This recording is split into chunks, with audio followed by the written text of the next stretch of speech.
আজ দোল পূর্ণিমা, তাই আমরা চলে এসেছি সতীপীঠ অট্টহাস মন্দিরে। এখানে এসে দেখি দোল উপলক্ষে নাচের প্রোগ্রাম হচ্ছে, তাই আমরাও দেখতে চলে এলাম।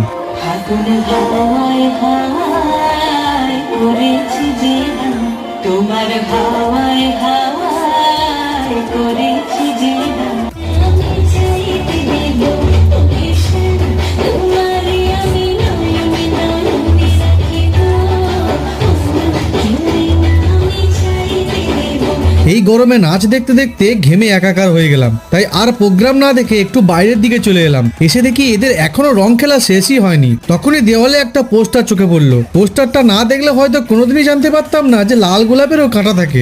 সমুদ্রে খাবারের অভাবের কারণে ডলফিন এখন ডাঙায় উঠে এসেছে খাবার সংগ্রহের জন্য। ও খাবারের কথা ভাব দিয়ে লেগে গেল খিদে, তাই আমরাও চলে গেলাম ভোগ খাবার জন্য লাইন দিতে।